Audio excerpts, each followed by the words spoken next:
તો દશેરાના પ્રસંગે દિલ્હીમાં ધર્માંતરણ કાર્યક્રમમાં હાજરી તથા દેવી દેવતાઓ પર વિવાદિત ટિપ્પણી કરનાર કેજરીવાલ સરકારના સામાજિક કલ્યાણ મંત્રી રાજેન્દ્ર પાલ ગૌતમે એમના હોદ્દા પરથી રાજીનામું ધરી દીધું છે। રાજેન્દ્ર પાલ ગૌતમે પોતાનું રાજીનામું મુખ્યમંત્રી અરવિંદ કેજરીવાલને મોકલી આપ્યું। એમણે ટ્વીટ કરી કહ્યું કે મહર્ષિ વાલ્મીકીજીનો પ્રાગટ્ય દિવસ છે અને બીજી તરફ માન્યવર કાશીરામ સાહેબની પુણ્યતિથિ પણ છે। આવા સંયોગમાં હું ઘણા બંધનોમાંથી મુક્ત થયો છું અને આજે મારો ફરીથી જન્મ થયો છે। હવે હું મજબૂતી સાથે સમાજ પર થતા અત્યાચારો અને અધિકારોની લડાઈને કોઈ પણ બંધન વગર ચાલુ રાખીશ। વિજયાદશમીના દિવસે દિલ્હીના કરોલ બાગ સ્થિત આંબેડકર ભવનમાં રાજેન્દ્ર પાલ ગૌતમે ધર્માંતરણ કાર્યક્રમમાં હાજરી આપી હતી।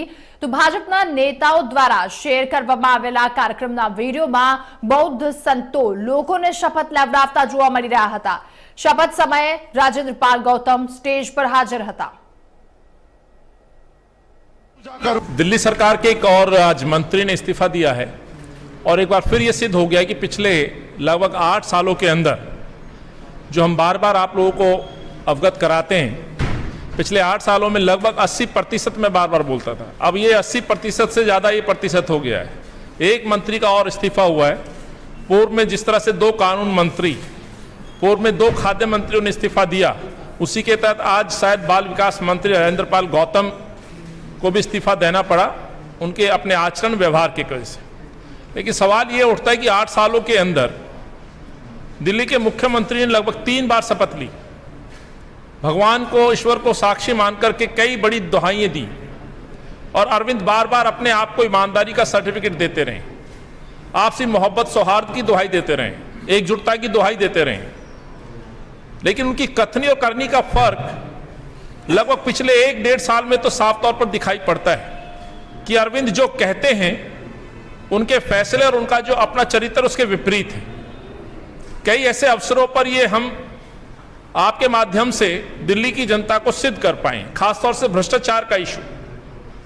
राजेंद्र पाल गौतम का तो इस्तीफा होता है, लेकिन प्रश्न यह है कि दिल्ली की जनता जो आज पूरी तरह से मान चुकी है, ना केवल अरविंद के मंत्री, वित्त मंत्री कहें, शराब मंत्री कहें मनीष सिसोदिया, बल्कि उनके कई ऐसे विधायक हैं जो शराब माफिया के साथ आरोपों में लिप्त हैं। तो अरविंद कब उन मंत्रियों के ऊपर, उन विधायकों पर इस तरह की कार्रवाई करेंगे? वजह एक ही है कि मेरा दिल इस बात से बहुत ज़्यादा दुखी है कि पिछले मार्च के अंदर जितेंद्र मेघवाल जो पाली से, राजस्थान से थे, कोविड हेल्थ वर्कर थे, उनका कसूर सिर्फ इतना था वो सुंदर दिखते थे और मूंछ रखते थे और अपनी फ़ोटो सोशल मीडिया पर डालते थे। उनकी हत्या सिर्फ इसलिए कर दी गई कि ये दलित इतना सुंदर क्यों दिखता है और मूंछ पहना के अपनी फ़ोटो उस पर डालता है सोशल मीडिया पर, इसलिए हत्या कर दी। इंद्र मेघवाल की अभी राजस्थान के अंदर घड़ा छूने पर हत्या कर दी और हाथरस के अंदर हमारी बहन के साथ बलात्कार करके जिस तरह निसर्ग हत्या की, और उसके बाद अभी कुछ ही दिन पहले 2 बहनों के साथ सामूहिक बलात्कार करके लखीमपुर में उनको फांसी से लटका के हत्या कर दी।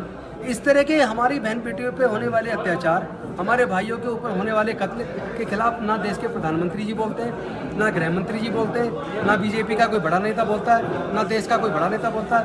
इससे मन बेहद दुखी है, बहुत आहत है। और इसी तरह की जो पूरे जो जातिगत उत्पीड़न और छुआछूत से परेशान होकर डॉक्टर बाबा साहब अम्बेडकर जी ने पूरे समाज को उससे मुक्त कराने के लिए खुद 14 अक्टूबर 1956 को बौद्ध धर्म की दीक्षा ली और अपने लाखों न्यायियों को भी बौद्ध धर्म की दीक्षा दिलवाई।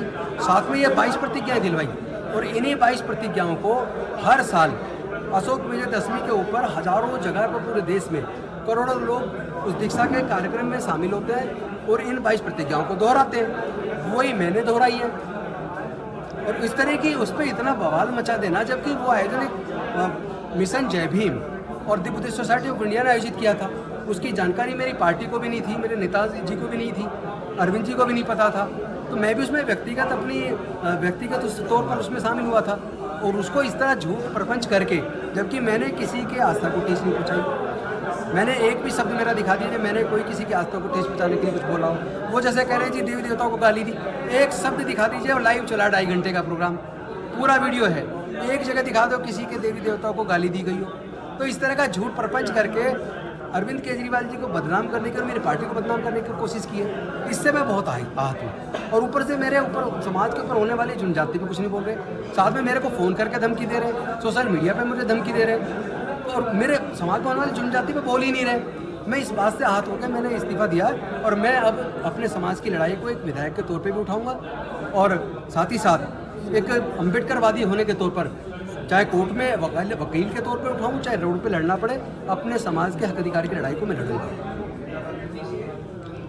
यह बहुत ही खुशी की बात है, प्रसन्नता की बात है कि जिस प्रकार से दिल्ली की मंत्री ने ब्रह्मा विष्णु महेश और तमाम हिंदू सनातन के खिलाफ जहर उगलने का काम किया था बौद्ध धर्म के कार्यक्रम में और शपथ दिलाया था कि ब्रह्मा विष्णु महेश या लक्ष्मी गणेश की पूजा हम नहीं करेंगे और हिंदू सनातन धर्म को नरक बताया था, जिसके बाद हम लोगों ने प्रतिक्रिया स्वरूप उसकी इस्तीफा की मांग किया था दिल्ली के मुख्यमंत्री अरविंद केजरीवाल जी को।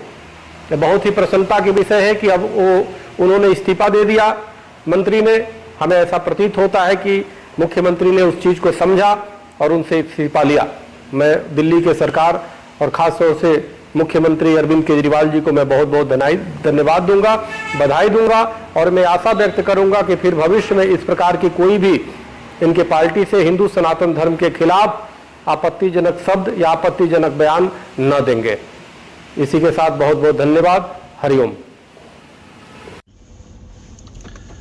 राजेंद्र पाल गौतम को आखिर इस्तीफा देना पड़ा और ये इस्तीफा केवल इस कारण से हुआ है कि कल जिस प्रकार से केजरीवाल को वडोदरा से गुजरात से भागना पड़ा, जनता का जो गुस्सा कल केजरीवाल ने देखा है, उसके कारण दिल्ली में वापस आते ही राजेंद्र पाल गौतम का इस्तीफा लेना पड़ा। राजेंद्र पाल गौतम ने दशहरे के दिन ये जहरीला बयान दिया था हिंदू देवी देवताओं के खिलाफ और अब तक अरविंद केजरीवाल किसी ना किसी तरह उनको रोक के रखे हुए थे। ये गुजरात की जनता की जीत है, ये भारत के हिंदुओं की जीत है। रामद्रोही, हिंदू द्रोही राजेंद्र पाल गौतम को इस्तीफा देना ही पड़ा है। अरविंद केजरीवाल को यह समझ में आ गया है कि हिंदू देवी देवताओं को गाली देकर, हिंदुओं के धर्म परिवर्तन का टारगेट बनाकर आप इस देश में, भारत में राजनीति नहीं कर सकते हैं। ऐसी राजनीति इस देश के लोग चलने नहीं देंगे। कल वडोदरा की जनता का गुस्सा, गुजरात का आक्रोश और जिस प्रकार से उनको कल भागना पड़ा वडोदरा से, उसका ये परिणाम है कि आज वापस आते ही दिल्ली तुरंत राजेंद्र पाल गौतम का इस्तीफा हुआ है। मैं फिर से ये कहना चाहता हूं कि ये गुजरात की जनता की जीत है, ये हिंदू समाज की जीत है और ये भारत में इस बात का पुनर्स्थापना करती है कि इस देश में हिंदुओं को गाली देकर, राम कृष्ण को नहीं मानते, ब्रह्मा विष्णु महेश को नहीं मानते, ऐसी बातें कर कर केजरीवाल और उनके लोग जो राजनीति करना चाहते हैं, वो राजनीति इस देश में नहीं चलेगी। ये अरविंद केजरीवाल को शायद अब समझ में आने लगा हो।